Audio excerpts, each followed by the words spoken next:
길에 한 아이가 어두운 얼굴로 서 있습니다. 시간이 지날수록 아이는 초조하게 누군가를 기다리는데요. 이윽고 전화를 받게 되는 아이는 두려움과 모욕감이 뒤엉킨 얼굴을 하며 급기야 땅에 주저앉아 울어버립니다. 도대체 어떤 일이 있는 걸까요? 이 사연은 해외 커뮤니티 레딧에 올라온 엠마 씨의 사연을 바탕으로 제작되었습니다.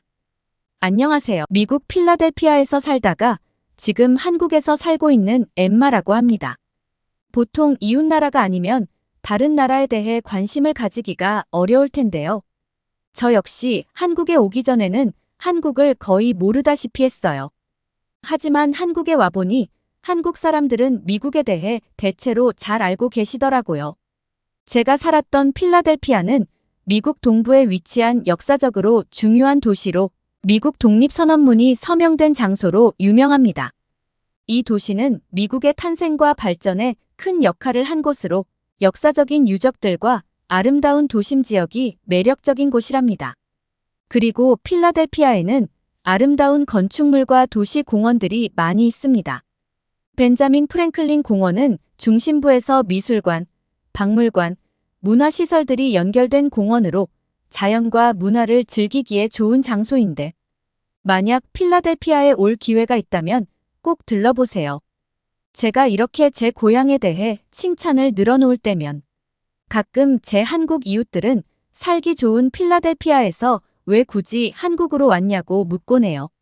제가 한국에 오게 된 사연을 말씀드려보자면 일단 제 가족에 대한 이야기를 해볼게요. 제 직업은 소설가였습니다. 저는 어릴 적부터 문학에 관심이 많았고 제 이야기를 글로 풀어내는 것을 즐겼습니다. 고등학교 시절부터 문학대회에서 우수한 성적을 거뒀고 작품을 발표하기도 했어요. 대학에서는 창작 글쓰기를 전공하고 미국의 문학사를 연구했습니다. 저와 남편은 대학 시절에 만나게 되었는데 제가 참여한 문학 강좌에서 남편이 연설하는 모습을 보고 한눈에 반해버렸어요.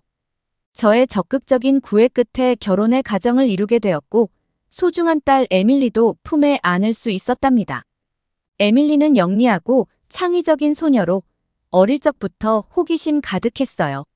저처럼 책을 읽는 것을 좋아했고 이야기를 듣는 것도 좋아했죠. 하지만 에밀리는 덩치가 유난히 작았어요. 그래도 또래 아이들과 적응하는데 문제가 없었어요. 학교도 곧잘 다니고 있었고요. 사춘기가 되니 제 또래의 아이들처럼 케이팝을 좋아하고 한국 영화와 배우의 정보를 꿰뚫고 있는 여느 중학생의 모습이었죠. 그러나 어느 날부터인가 에밀리가 무언가에 괴로워하는 듯한 모습을 보였습니다. 하루하루가 지날수록 얼굴은 어두워지고 몸도 말라갔어요. 처음엔 에밀리가 아픈 줄 알았고 아이에게 어디가 아프냐고 물어봤지만 아이는 그냥 몸에 힘이 없다며 방으로 힘없이 들어가 버렸습니다.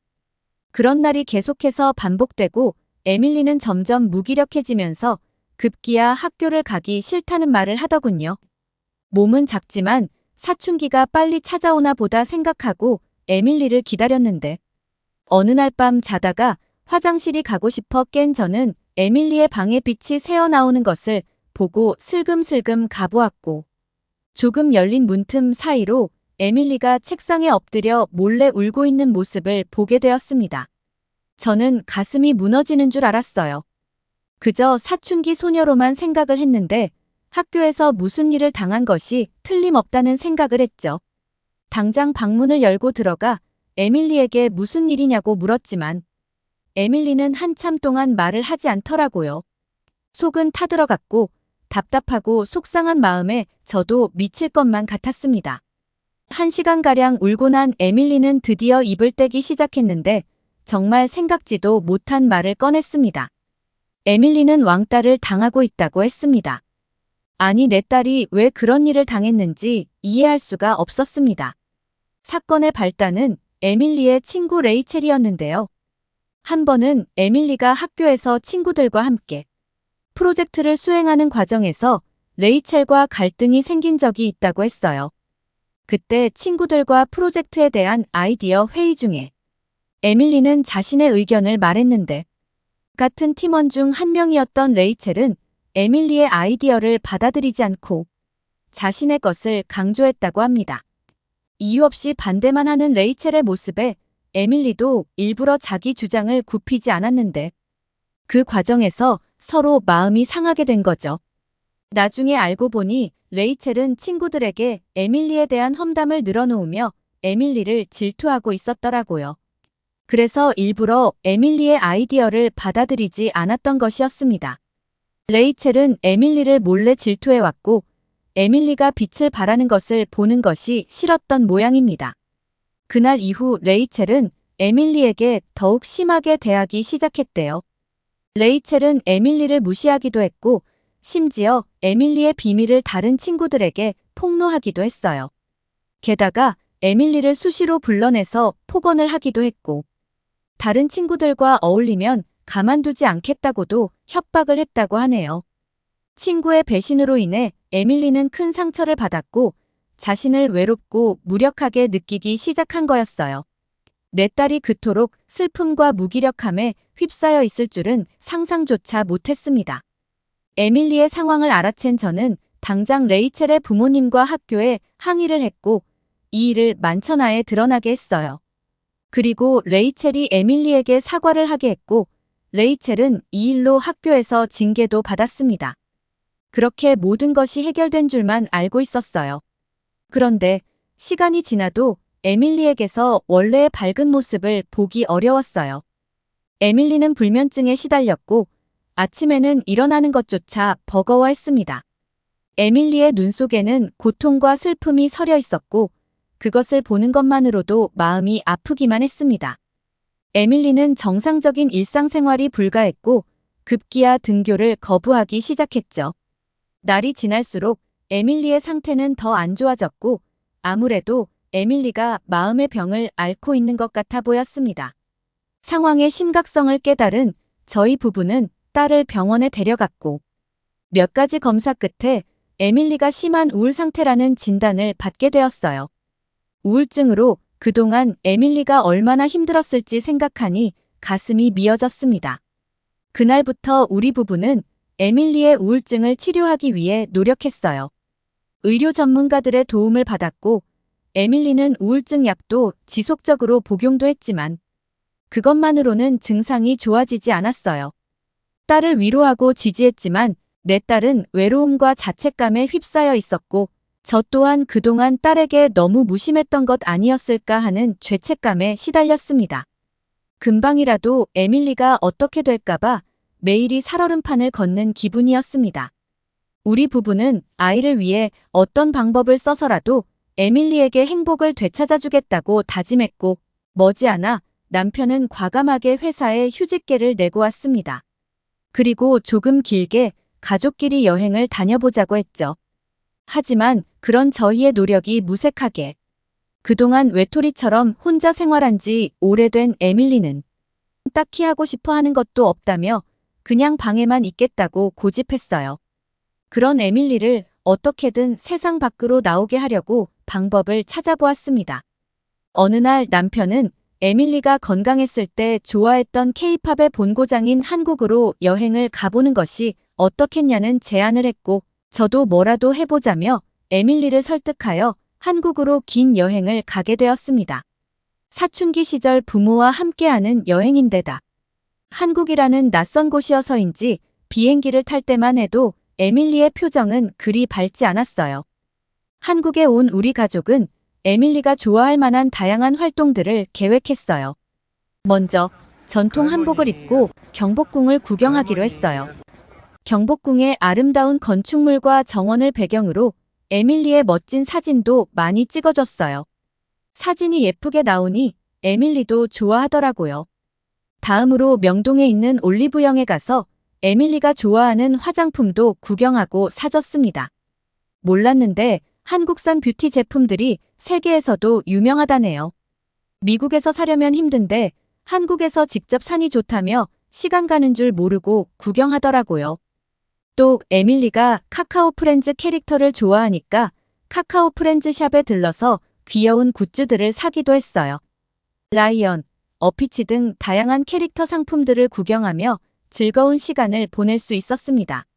그리고 어느 날엔 남산 케이블카를 타고 남산에 올라가서 서울의 전경을 감상하는 것도 계획에 넣었어요. 남산타워에서 서울의 아름다운 야경을 보았는데 정말 잊을 수 없는 날이 되었죠.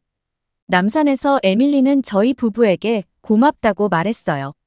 자신을 위해 엄마 아빠가 이렇게 노력하는 모습을 보니 자기가 더 힘을 내야겠다고 말했죠. 그 말을 듣는 순간 코끝이 찡하게 아려왔습니다. 희망이 보였거든요. 우리 부부의 진심이 에밀리에게 닿은 모양이었어요. 금방이라도 예전에 밝았던 에밀리로 돌아올 것만 같았죠. 우리 가족은 한국에서의 꽤 오랜 시간을 머물렀기에 에밀리가 할 수 있는 것이라면 다 해주고 싶었어요. 평소 에밀리가 좋아했던 한국 가수의 콘서트에도 데려갔습니다. 항상 유튜브로만 봐왔던 가수를 눈으로 직접 보니 정말 좋아했고 신나했답니다. 마지막으로 에밀리가 여기서 포기하지 않고 앞으로 나아갈 수 있기를 바라며 한국에서 유명한 대학교들을 구경도 했습니다. 서울대학교, 연세대학교, 고려대학교 등 명문 대학 캠퍼스를 둘러보며 청강도 해봤어요. 그렇게 약 2개월 정도가 지났을까요? 에밀리는 한국에서 조금 더 살아보자고 하더라고요. 어차피 장기로 여행을 온 것이고 에밀리만 좋다면 한국에서 몇 달을 있던 몇 년을 있던 중요하지 않아서 남편과 저는 천천히 한국에서 정착할 곳을 찾아봤고 에밀리가 다닐 수 있는 학교도 찾았어요.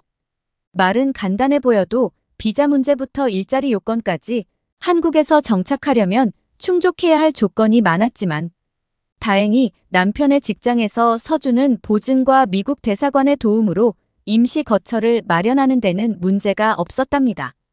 에밀리는 한국 수업을 따라갈 수 있을 정도로 한국어 듣기에는 문제가 없었습니다. 다 그간 에밀리가 봐왔던 한국 드라마 덕분이죠. 에밀리가 학교에서 돌아올 때면 저는 온 신경을 곤두세우고 딸의 반응을 기다렸어요. 아무리 한국이 좋다고 해도 낯선 나라에서의 새로운 환경에 적응하는 것은 쉽지 않을 테니까요. 에밀리는 처음엔 무덤덤한 표정을 지으며 학교를 다녔어요.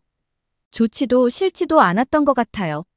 전 그것만으로도 일단 반은 성공했다는 생각이 들었어요. 미국에서 보았던 암울한 낯빛은 아니었거든요. 그런데 학교에 다닌 지 3주 정도 지나더니 에밀리의 얼굴에는 옅은 미소가 띄기 시작했고 머지않아 친구들을 집에 데리고 온다는 소리까지 하더라고요. 이게 웬 떡이냐 싶어 한국 친구들을 맞이하기 위해 얼마나 바빴는지 모릅니다. 에밀리는 한국인 친구 3명을 집에 데려왔는데 한국 친구들은 밝고 예의가 바르더라고요. 그리고 에밀리에게 살갑게 대해주는 모습에 너무나 고마웠죠. 그 후로 딸은 학교에 가는 것이 즐거워 보였습니다. 왜냐하면 학교에서 있었던 일들을 저에게 조잘거리기 시작했거든요. 가끔은 한국 친구들과 마라탕과 탕후루도 먹고 사진을 찍었다며 제게 보여주기도 했는데 그 사진 속에 에밀리는 예전에 밝고 건강했던 내 딸의 모습이 있었답니다. 이제는 한국에 완벽 적응을 했는지 가끔은 저녁까지 놀다 오기도 합니다. 한국의 거리는 밝을 뿐만 아니라 낮보다 더 활기차고 안전해서 큰 걱정은 안 했어요. 게다가 종종 친구들과 놀다가 시간이 늦을 때면 친구들이 여럿이서 에밀리를 집 근처까지 데려다 주더라고요. 아직 한국이 익숙하지 않을 거라 택시도 못 타고 혼자 가면 무서울 거라며 말이죠. 어쩌다 한번 에밀리가 저녁에 택시를 혼자 타게 되었을 때도 친구들은 에밀리가 탄 택시의 사진을 찍어서 차량 번호를 단체 채팅방에 공유하며 서로의 안전을 확인하더라고요. 한국은 치안도 발달되었지만 학생들의 안전의식도 높은 편이더라고요. 이제 저희 가족이 한국 생활을 한 지 1년이 넘었네요. 그동안 에밀리는 어떻게 되었냐고요? 한국에 온 후 에밀리는 인생 판도가 바뀌어 버렸다고 해야 할까요? 더 이상 심한 우울과 무기력에 빠진 에밀리의 모습을 찾을 수가 없습니다. 예전보다 더 밝고 명랑한 것 같아요. 에밀리가 다시 건강을 되찾을 수 있었던 건 다정했던 한국 친구들과 에밀리가 안전하게 한국 문화를 만끽하면서 많은 도움을 받았기 때문이에요. 한국 친구들은 에밀리에게 친절하게 대해주었고 다양한 활동을 함께 하자고 제안하고 에밀리를 격려해 주었어요. 덕분에 에밀리는 새로운 경험을 통해 자신감을 갖고 삶의 활력을 되찾을 수 있었어요. 이제 에밀리는 한국에서의 생활을 즐기며 매일매일을 활기차게 보내고 있어요. 딸의 변화를 지켜보면서 우리 가족 모두가 기쁨과 감사함을 느끼고 있어요. 에밀리가 행복해진 모습은 우리 모두에게 큰 선물입니다. 그 선물은 바로 한국이란 나라에서 받은 거라고 생각해요. 이제 에밀리는 한국에서 대학교까지 진학하기를 꿈꾸고 있어요. 남편과 저 역시 에밀리의 꿈을 이뤄주기 위해 이민을 적극적으로 알아보고 있답니다. 우리 가족을 다시 행복하게 만들어준 한국에 항상 감사하는 마음으로 살겠습니다. 긴 이야기 들어주셔서 감사합니다. 오늘의 사연 어떠셨나요? 오늘의 사연이 좋으셨다면 구독과 좋아요를 눌러주세요. 여러분의 구독과 좋아요는 영상 제작에 큰 힘이 됩니다.